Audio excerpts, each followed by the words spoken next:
Hello, everyone. Welcome back to a new episode of the Player First podcast with Coach Fernando, who is based all the way in New York, and myself, Coach Leo, who is based in London and runs the Football Domain Academy.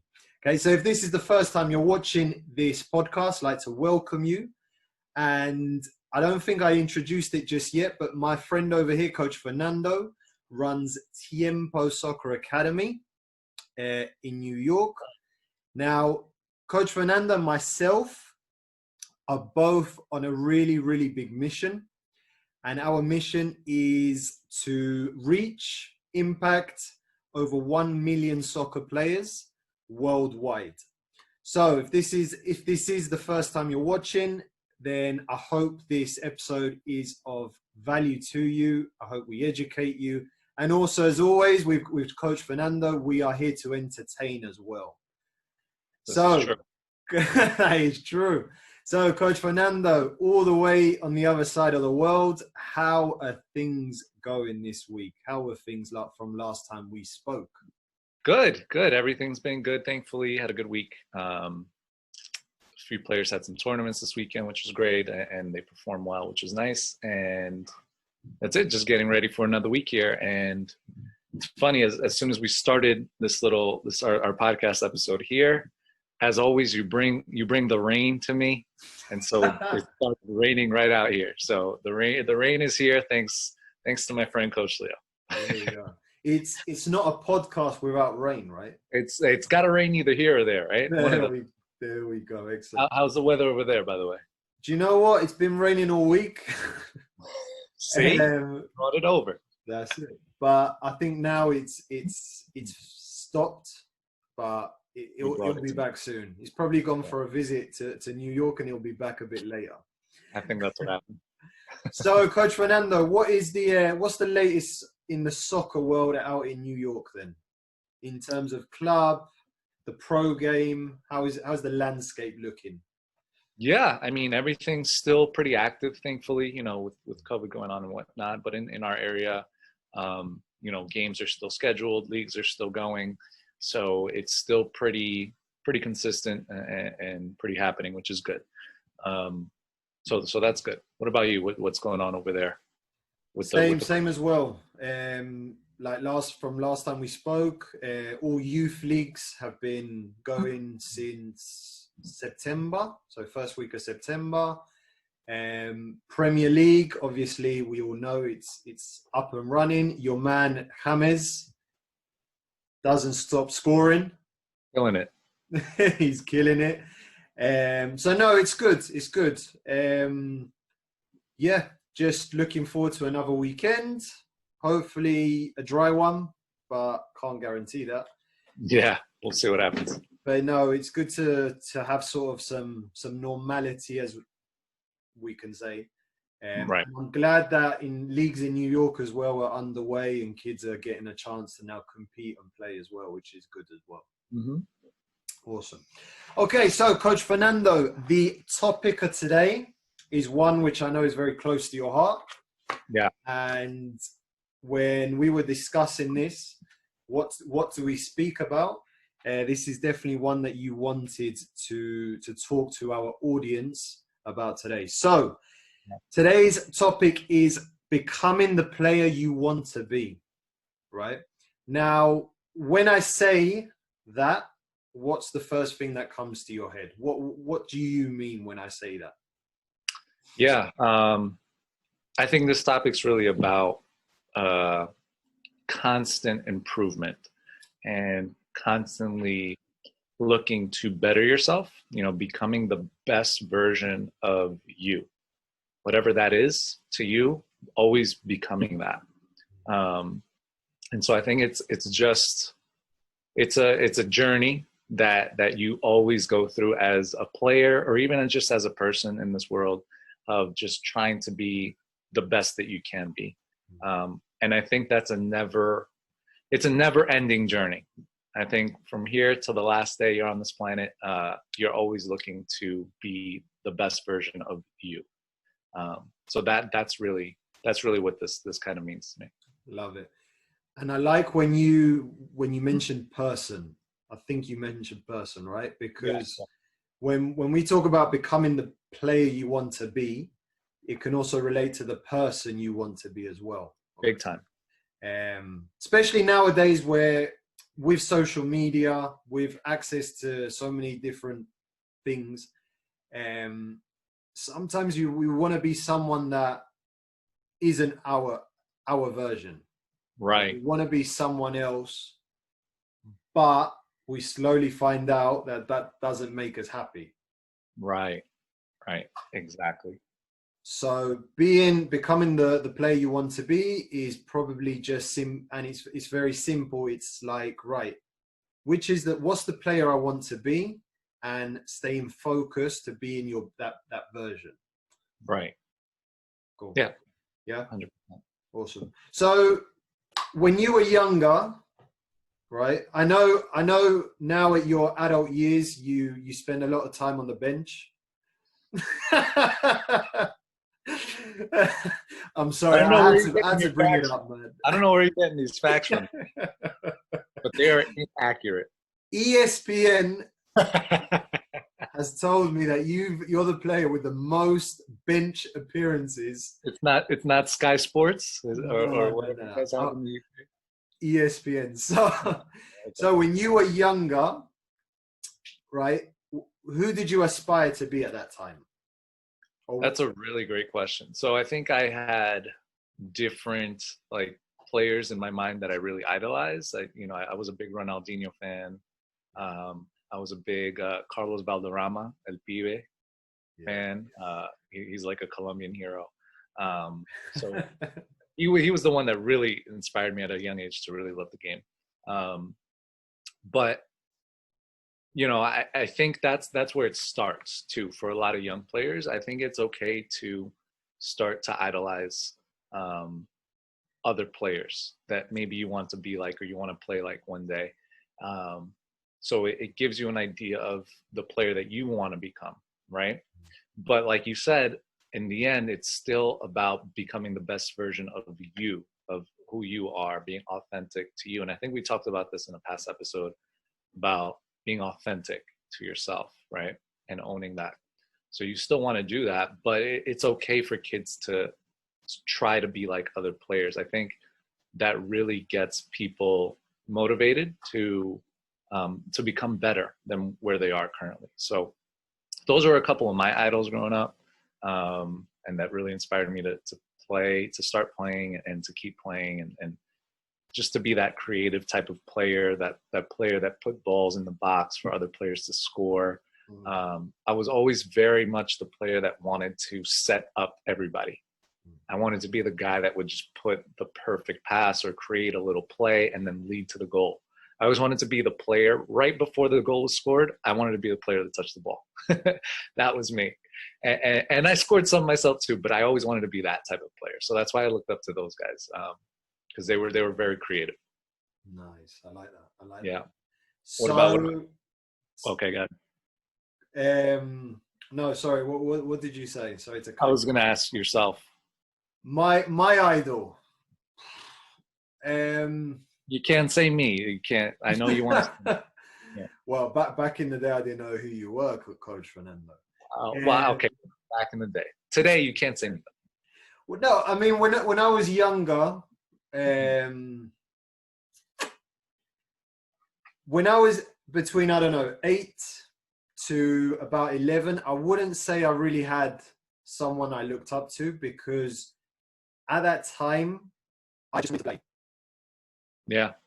So I got more enjoyment from playing rather than watching others. And it's not like today where kids have access to YouTube. Yeah. You can watch games 24/7. Like back in the day, it was really difficult to watch a game. That's true.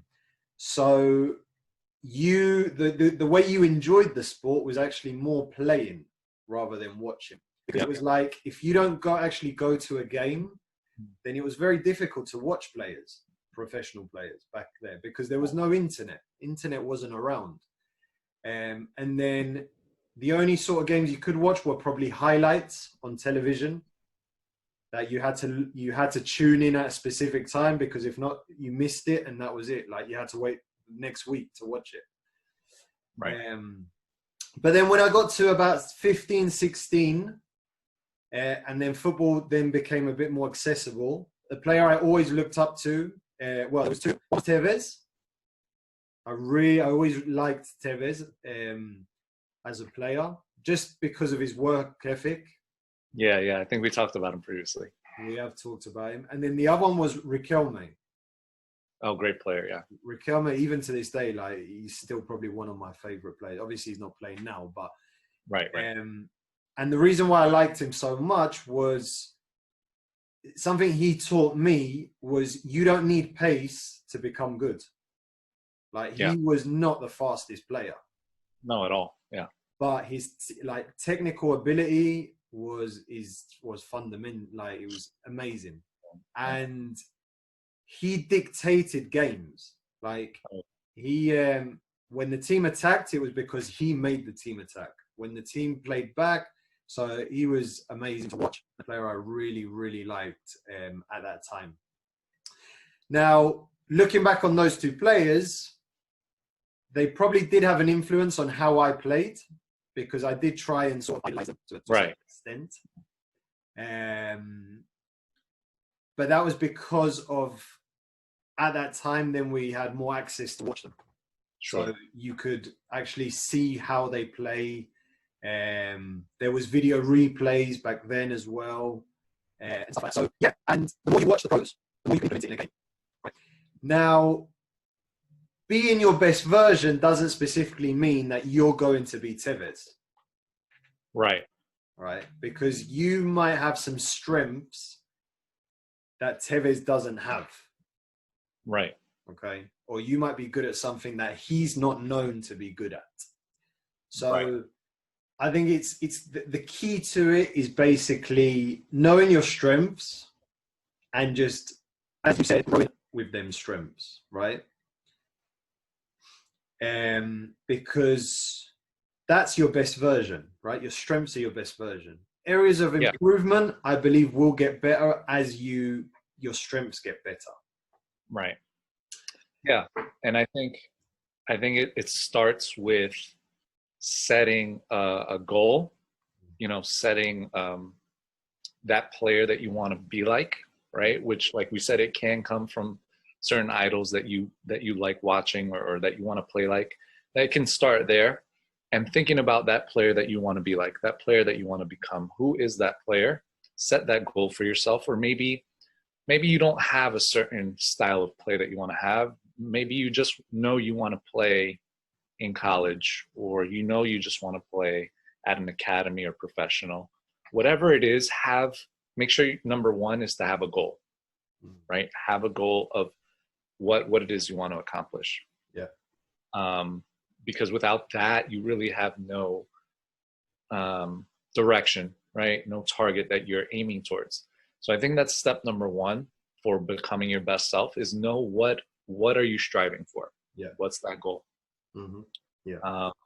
And then really understanding why you have that goal. Like, why is it that you want to play in college or play professional, or why do you want to achieve whatever it is that your goal is? Why do you want to achieve that? Because I think sometimes you may just like say you want something, but you're not really sure why you want it. Yeah. And so if you don't understand why, it may not be something that you actually do want. Does that make sense? I don't want to confuse anyone. Yeah, that makes complete sense. So basically you're trying to say you need to have your personal goals, right? Right. Your goals need to be unique to you. And just because someone else wants to do or be something doesn't mean that's the right thing for you. Right. I've seen this in business. This is going a little bit off topic, but it's related to the same. When you want to start something in business, you see what other people are doing similar to what you want to do. And sometimes you model it. Right. Now, you've also got those that copy it. Right. However, the problem is that when you copy, it's not you, it's not genuine. Right. And it gets to the point where you do end up quitting it, because it will get to the point where you look at it and go, this, I don't enjoy this. Or also it could be that isn't really your strengths and your best, what you could be doing best. Maybe you're doing what someone else does they do that really, really good, and it looks really good to you, so you want to do that. But that doesn't mean that your strengths line up to doing that thing. Your strengths might actually be doing a completely different thing. Correct. So you might end up being more successful at something else, at whatever you're really good at. Yeah, correct. So that's the difference between copy and model, right? Model, it's like, right, what has Tevez got? What are his strengths? That's working, that he's really good at. How can I then implement it? For me, right. Yeah. Right. Copying is completely different. It's like, right, this is what he does, I'm going to copy it. But it won't always work out, because, as you said, everyone has their own strengths. I think that's a really good point. I think that the good way to think about it is copying, like you said, modeling. Because when you copy, there's zero thinking. You're not really thinking about why you're doing it. Yeah. You're just doing it. Yeah. But with modeling, you're actually looking at what someone else is doing, thinking about what's good about it, what do you like, what don't you like, and what are the things you can apply for you. Correct. So there's a level of understanding and thinking. I think that's a really, really good point you made. Copying is like not thinking at all, you're just doing it. Modeling is you're really actually thinking about what you can use, what you can implement. Yeah, 100%. Yeah, now, I like that. Yeah. Now, the next point is, I believe, to be your best version, you have to think about, right, if I'm a young 14-year-old and I want to get to the pro game, what does a professional do? Right? So what does a professional or a player that plays in my position, what did he do to get to that level? Now, that does go down to modeling and sort of following in that direction. But it's a case of, like, I sit down and I think to myself, right, I want to be the best number 9 in the world. Okay, who's the best number 9 at this moment? Let's just say Luis Suarez, to give you an example. Right, what are the things that Suarez does that has got him to that level? Right. And then that's where you do your studying, right? So you watch videos on YouTube on Luis Suarez. What's his movement off the ball? What's his movement with the ball? How is he a leader? What foot does he always use to score? Just simple things like that. And then how can I implement that into my game? Right. So I can be an equivalent to Luis Suarez in my environment. Right, exactly. So you're taking, like you said, you're modeling, taking a model, taking that in and applying that to you. Yeah. And that's really where it comes to, having that goal, having that understanding of who you want to become or why you want to become that.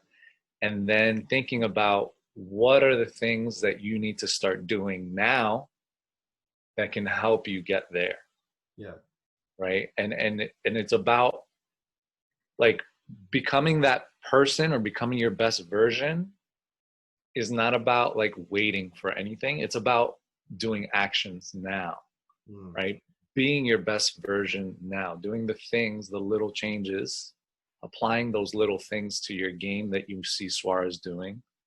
How do you apply those things now? How do you start becoming that best version now, right? And not just, like, thinking you have to wait to get older or something like that. Because I know, like, personally, when I was younger, I always used to think, like, oh man, when I'm older. But really, it doesn't just, like, happen when you're older. Like, things don't just happen. things build up over time. And so if you want to become that best version, whatever that is, the best number 9 in the world, to use your example, then start being the best number 9 now on your team. Yeah. Start being the best number 9 on your league, in your area, in your state, in your country, right? And then that builds over time. It's not just going to happen. How can you be that best version now every single day? Yeah. Love that. So also another thing is with the access, obviously, to internet, an advantage players have is you can see what a player does away from the field as well. So we're using YouTube as an example. YouTube, there's loads of footage. You type in your favorite player and there'll be specific videos on that player which you can study. Right. Now, also with Google and other search engines, you could probably have a look to see, right, what do these players do away from the field? Right. So what are they eating? How are they exercising? And stuff like that. And those little things you can then implement into your team, training, life, and that will help you to become your better version. Right. Exactly. It's about thinking about, all right, who's that best version? What are they doing? Like you said, what are the habits they have? What are they eating? How are they working out? How do they think? What's their mindset like? What are some character traits they have? Are they very disciplined? Are they very competitive? Are they passionate? Like, what are some of these things that you need to start implementing into who you are now? Yeah. I think that's a great way to think about it. Yeah. It was like me at 16 years old, and I looked at one of my favorite players, which was Tevez at that time, because he was breaking through. What are the traits that make him a really good player? Right. He works super hard off the ball. Right. Probably one of the hardest workers off the ball. So I'm going to take that information and then I'm going to say, right, on my team, whatever position I'm playing, doesn't matter. I'm going to put that, I'm going to do exactly the same, right? I'm going to work super hard off the ball. Love that. And I just model it. That's a perfect example, because that's something that you can take right now and you're becoming the best version right there. Just by doing that, you're becoming your best version of yourself, best player that you can be, just by implementing that one thing that, that top level player that you want to be, or whatever your goal is, they need that. So start doing that now. Yeah. And make it a habit. Yeah. So out of curiosity, when you were younger and you looked up to El Pibe, Valderrama, right? Yeah. Apart from his wonderful hair. Yeah. Yeah.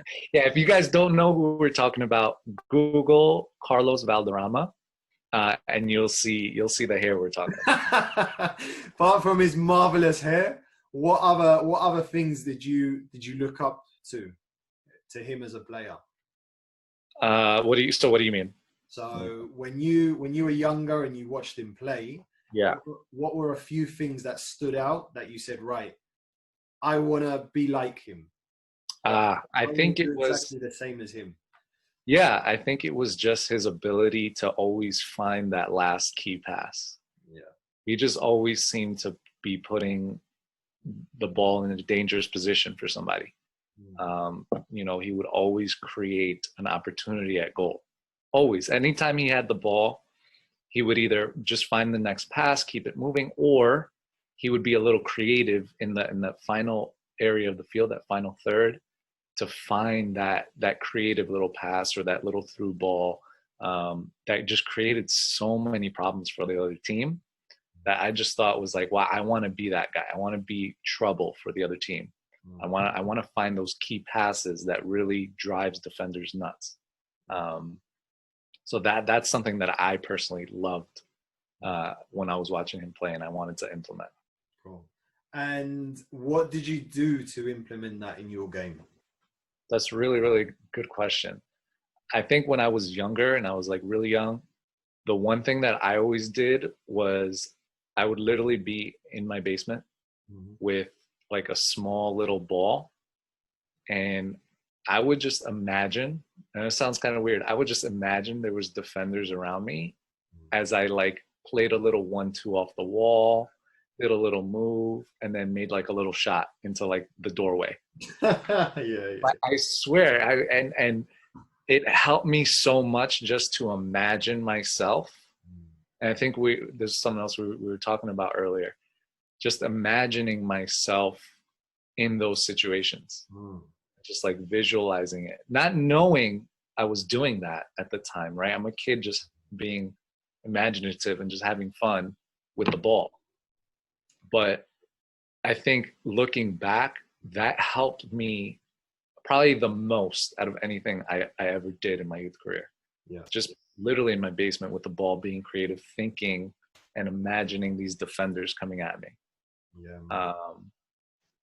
And it was like for real. It was like happening. Like I was in the World Cup, like happening. It was like cool, you know? Yeah. So I think that really helped me just to visualize it. And I think that's another point that we were talking about before we started recording, was being able to visualize who that person is, right? What are the things they're doing, right? And actually put yourself there. Yeah. Put yourself in that position. Imagine yourself there. What does it look like? You know, what color jersey are you wearing? What jersey are you wearing? What team are you playing for? What club or what professional team or what college? Whatever it is, you know, how many people are in the stands? You know, whatever. Like imagine it. Put a whole picture together and visualize yourself and think about, all right, what does that person do every day? Like what is their life like? And start implementing those things. Man, you made my hairs stand up. Because I used to be exactly the same. Like, yeah. I used to have a small ball, and any sort of space, I was there doing exactly the same as you. Yeah. And back in the day, you used to make a goal out of anything. Right. Any little hole becomes a goal. Right. Exactly. So yeah, man, and that really helped my creativity when I got on the field. Yeah, I agree. Because not only did it help with my thinking, but it got me imagining what happens if this player comes to me. What skill do I use? Right. And yeah, man, like it was just constant hours and hours of doing that. Yeah, I would picture myself in the World Cup scoring the last minute winner, or the other team scores and then you've got like 2 minutes to score. Man, it was unbelievable. Right. Exactly. Yeah. And I would advise all, especially the young ones, little kids out there, if you have a young one out there, just give them a ball and let them watch the game and then let them try to imitate it. You know what I mean? Let them go down and just have some fun and have fun with them, you know, pretend you're like the defender coming at them or whatever. So do you think that sort of died? It's funny. Yeah. It's funny because I was recently talking to some people about this. I think it kind of has a little bit. It kind of has died down a little bit with just the nature of there's just no more kids going out to parks anymore and playing and just playing the game and being free to imagine these things. I just don't think that happens. And it's a different world, you know, that like when we were growing up, we didn't have technology to rely upon to entertain us. Yeah. You know, we weren't watching shows on our phone or YouTube videos or whatever, you know, TikToks and all this stuff that kids have nowadays. We just had a ball and that's it. You know? So because of that, the different environment, there's other things that kids are focused on, I think. Yeah. And it's sad in a sense, but it's the way the world is, you know, things change and you know, things change. Yeah. But I think that's died a little bit. But that doesn't mean you can't still implement these things for your kid out there. Like I said, allow them to watch the game, allow them to have fun with the ball, be creative, and have fun with them, go down to the park. I know it sounds really simple, but it's because it is. The game is simple at the end of the day. Yeah. See, my belief is that I think kids' confidence has shifted. So kids are getting more confidence playing video games, right? Because they're doing that all the time. They're doing it all the time and they're winning at it. Especially, as you mentioned, TikTok. Some of the kids in my academy, some of them are like masters at TikTok. Yeah. I see their videos, I'm like, wow. So right. that breeds confidence, right? Yeah. Whereas we got confidence doing exactly what you said, just the ball and playing. Because we took that confidence and then we put it into a game. Right. And I think now kids are finding more confidence doing something completely different, which is playing video games, winning at Fortnite, or getting likes or follows on YouTube or TikTok and all those things. Whereas we got simple confidence just playing with a ball. I think that's a really good point. And I think that's a good point that's a whole nother episode, I think. That's really good. I think that's a really smart point, because at the end of the day, kids are still kids, whether it was when we were kids or the kids today, they're still kids. It's just what they do and what they have access to is different. And like you mentioned, now because they have access to all these cool video games, and this is like the culture now, this is what they get really good at. And because they get really good at this stuff, that's what they'll keep doing. Yeah, exactly. That's what they're winning at. Right. And you're right, that helps them feel good. That gives them that self-esteem or that confidence, or makes them feel accepted by their friends, or feel cool or whatever. Yeah. Whereas for us, we didn't have those games and that stuff as much, right? It was more so the game. Yeah. So we had to win on the field. Yeah, we had to play well and be good players, and exactly. Yeah. That's, as you said, that's definitely a completely different episode. Yeah, that's a completely different episode. But that's a good. I like that. We should mark that down. That's it. So last point now. So when you want to become your best version, I believe it's important to know where you are to begin with, right? So where you currently are, and where you want to get to. Now, something a lot of people, not just kids, but adults as well, is we think we know it all, right? And we think sometimes we are the finished product. And I know this with a number of my kids at my academy who think that.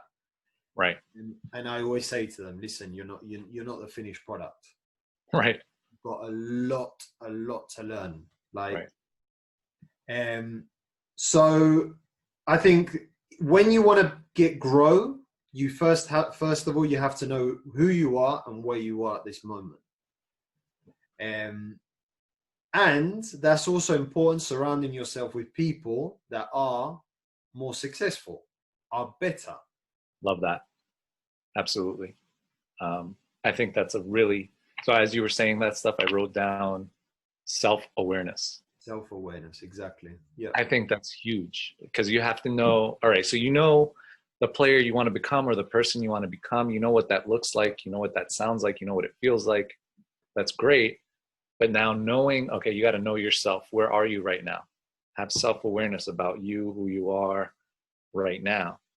And so that way you could start to slowly get to your best version, right? That's it.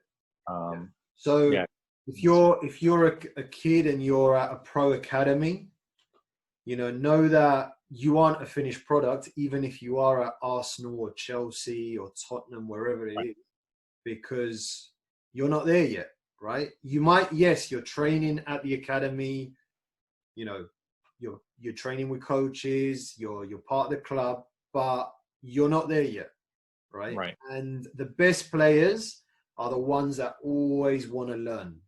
And they're never satisfied, right? Never said. We just said it. Yeah, exactly. Like one player, well, two players, which is the best players in the world, which is Ronaldo and Messi. I Right? was gonna say Ronaldo is a beast at this. He's never satisfied with anything. No, you know, those two players have won. Well, Messi still needs to win one very important, well, two very important things. But we can say that pretty much they've won everything in the game. Right. Right. But those two know that it doesn't end there. Just because you have one medal or just because you've achieved a goal, you're not a finished product, right? You're not your best version yet. And that comes back to what we were saying in the beginning of this episode, which is this is a never ending thing. Yeah. Becoming your best self is never ending. Yeah. So, and it's funny because I kind of had some conversations with some of my players about this previously. And I remember one of my players asking me, well, if you're never going to like reach that and you're never going to accomplish that, like your best version, because it's never ending, why push, why do it? And I'm like, wow, that's so interesting, because it's true. You're never going to be 100,000% that best version of you. Yeah. Because there's always room for improvement, right? Yeah. So why even try was kind of the question.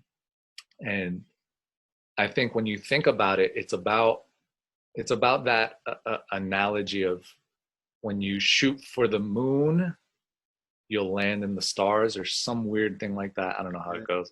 But basically, if you shoot for like perfection, you'll achieve greatness. Yeah. Right? But if you just shoot for greatness, then you'll achieve maybe like mediocrity. Yeah. You know what I mean? Yeah. So you have to always shoot for the highest thing, even if that thing isn't going to be possible all the way, you'll still come really, really close. Yeah. Yeah. And that's it's exactly the same with goal setting, right?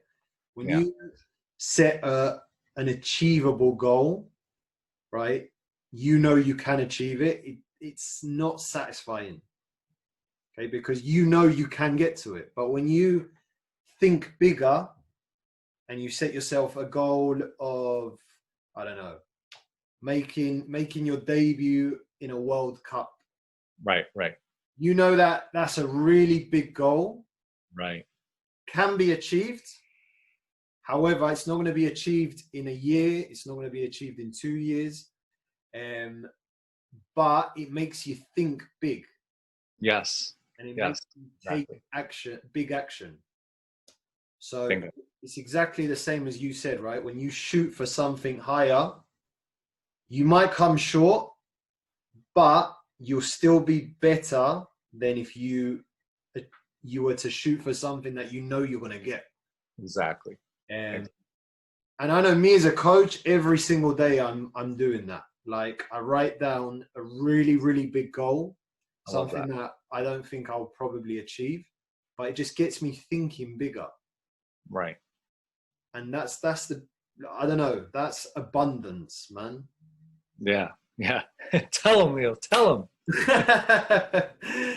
And that's what kids, something I'm finding out with a lot of kids as well is, I don't know what it is. It might be the school environment. It might be at home. It might be, I don't know, spending too much time with average thinking people. Yeah. But they're scared to think big. Yeah. Because they don't know. It's exactly how you said. Why am I going to think big if I'm not going to achieve it? Right. And it's just the mindset of thinking in a fixed and a negative type of way. Whereas you got to think of in an abundance, like you said, in a growth type of way. Yeah. You can get there.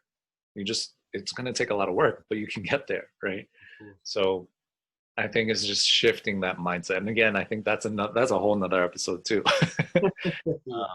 We're segueing into many different episodes here. I like it. That's it. But yeah, it goes back down to the point we were making, which is, right, where you are at the moment, this is what I have. This is the team I'm playing on. Where is the player that I want to become? Where is he playing? Is he playing in the Premier League? Is he playing in the MLS? Is he playing for the national team? Okay. And who and what are his habits? Who does he surround himself with? Who does he listen to? What does or she, right? What does she do daily, right? What are those things? Visualize it from top to bottom. Yeah. Love that, Coach Fernando. Man. I love this stuff. I'm fired up right now. Good stuff. Awesome. Yeah. So just basically think big and always aim for greatness. Yeah, man. Think big, have your goal, shoot for it, understand why you want it, right? It's okay to understand, think about it because you want it to be your own. It's okay to model after other players, but think about what they do. How can you apply that? Don't just copy to copy. And that's it really. I mean, just, and then understand the person that you need to be, understand how you can apply those little changes to your life to get to where you want to be. Yeah. Awesome. All right. Love it, man. Coach Fernando, superb performance as always, man. Oh man, I want to go run through a wall right now. I want to get that softball and I want to start playing. Man, I should go find one right now and start moving. Awesome. So before we begin to wrap up, I've got one question, which is a bit out of the blue, right? But okay. One I want to ask you. So what is one thing you are grateful for? You're putting me on the spot, man. I know. One thing I'm grateful for. Oh man, I don't know. There's a lot of things I'm grateful for, but I'm gonna let you take it. I thought of something in my head. Honestly, I'll tell you a good one. Just that I know that this weekend is gonna be good weather. I'll check the weather, so I'm grateful that this weekend's gonna be really nice weather. Coach Fernando. Out of all things you could have said, man. Listen, man, I try to keep it simple. I didn't want to get too deep. I'm going to leave it there. There's so many things I could say, but I want to ask you the same question because I think I know what's coming. So what about you? What are you grateful for? I'm grateful for my family. There we go. But as you said, I'm grateful for a lot of things. But my family is obviously a very important one. But I'm also grateful for being able to do what I love every single day. All right, way to make me look bad, man. Come on. Don't worry, I can ask you again. No, we're on the same page here, man. That's it. So yeah, those are the two big ones at this moment in time. Yeah, man. No, I hear you. And you know, I know we had a little chat about the family beforehand and how important that is. So definitely on the same page there. Awesome. All right, Fernando, good stuff. What is your weekend looking like? Not much, man. Gonna try to get ready, prepare my training sessions for the week, and just try to enjoy the weekend. I might head out to a field to check out a game, and that's about it. Okay. What about you? I know you got a game. You got a game coming up as well, right? We actually don't have a game this Sunday, but we did win last Sunday. There you go. Yeah, we won 7-1. Well done. You guys with the scores, man. Listen, we entertain, man. Right. But no, we played there. The boys played really well. It was a great game. And yeah, so this week we have off. Well, we got training tomorrow as normal, but then Sunday the older boys are off, and then we go again next week. Nice. So looking forward to spending Sunday with the fam, Ellie, and yeah, looking forward to training tomorrow. There you go. Awesome, man. Good stuff. Okay. All right. So if you have got to the end of this episode, really well done. Yeah. We applaud you. No, we're talkers, so we applaud you. That's it, man. I want to congratulate you. But if you have any question for us, or if you want to connect with either Coach Fernando or myself, if you love Coach Fernando's accent, hey. I don't have it. You want to reach out to him, We're going to leave all our social media links on the bottom, so you can reach out to us with any questions you have. We are educators, so we love educating, helping people, because we are learning every single day. That's it, man. So reach out to us. Coach Leo will also put his stuff on there. Please reach out to Coach Leo if you'd like to get in contact with him. Contact us, guys. We want to help. Don't be shy. All right. And we'll see you guys on the next episode. All right. Take care, Fernando. See you next one. You too. Have a good one.